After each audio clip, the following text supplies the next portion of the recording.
Most people think building wealth is about making more money. It's not. It's about understanding a game that literally nobody teaches you. And once you see it, you can't unsee it. Stay with me because the next 8 minutes might completely change how you think about your financial future. Here's what's happening right now. You're grinding. You're working hard. Maybe you got a raise. Maybe you picked up a side hustle. And for a second you felt rich, but then nothing changed.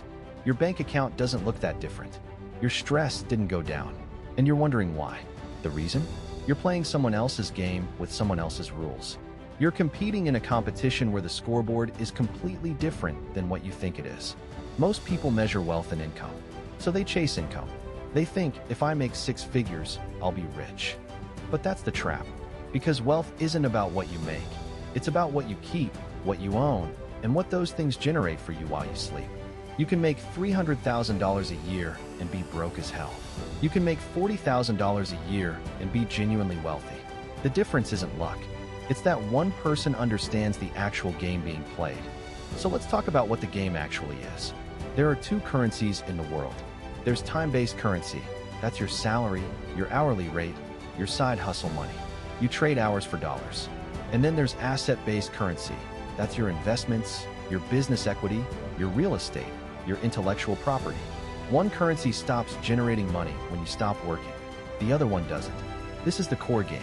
Most broke people are trapped in time-based currency. They're thinking, how many hours can I work? Instead of how many assets can I own? Here's a real example.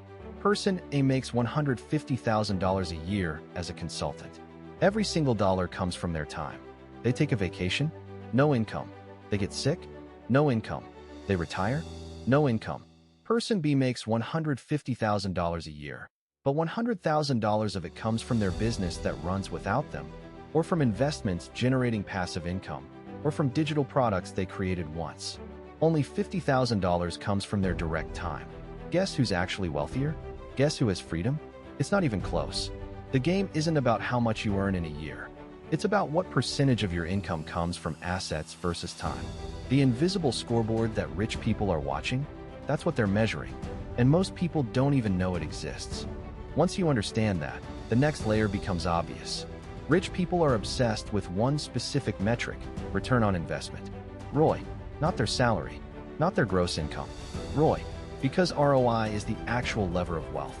Let me break this down simply. If you have $10,000 and you put it in a savings account making 0.5% interest, you make $50 a year. That's $50 coming to you while you sleep. If you take that same $10,000 and invest it in index funds averaging 10% return, you make $1,000 a year. Same $10,000. Different game. Now scale this. Rich people understand that every decision gets filtered through one question. What's the ROI? When they consider a job, they're not just thinking about the salary. They're thinking, what skills will this teach me that I can monetize later? That's the ROI. When they consider a purchase, they're asking, will this go up in value or down? Not can I afford it right now? The ROI lens. They understand that the wealthiest people aren't trading time for money. They're leveraging capital, either financial capital, human capital, or social capital, to generate returns. And they compound those returns. They take $10,000, make $1,000, and reinvest all $11,000. Next year, it makes $1,100, then $1,210, then $1,331. You see it? That's the game. Most people never even enter it because they think wealth is about income.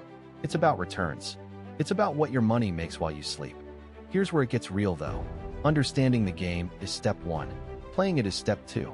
And the game requires one fundamental shift that most people refuse to make. It requires you to stop being a consumer and start being an owner.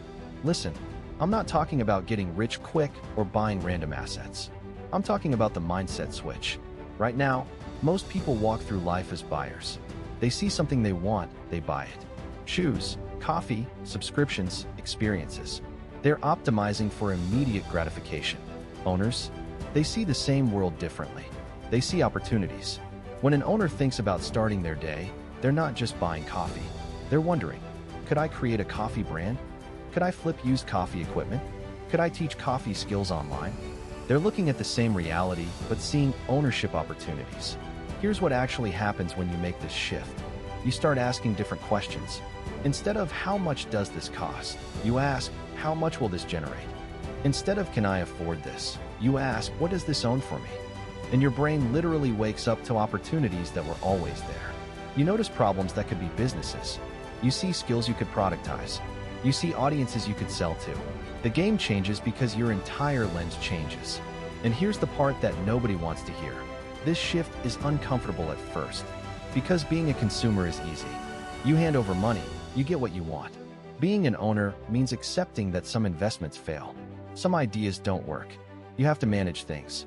But the people who make this shift, the ones who get uncomfortable for a few years, they're the ones who wake up at 35 with options, with freedom, with money working for them instead of the other way around. So here's what I want you to do today. This isn't a motivational speech that ends and you feel good for an hour then forget it. This is action.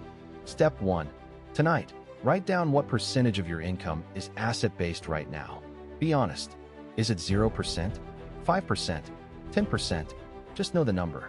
Step 2. Pick one asset you could start building this month. Not someday. This month. Could be a small YouTube channel documenting something you know. Could be a digital product. Could be learning to flip items. Could be investing $500 in your first index fund.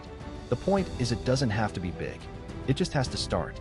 Because wealthy people aren't wealthier because they're smarter or luckier. They're wealthier because they play a different game. They understand that income is nice, but assets are freedom. And once you start playing that game, there's no going back. Hit subscribe. The next video is about the actual mechanics of turning your first asset into 5. And trust me, that's where it gets interesting.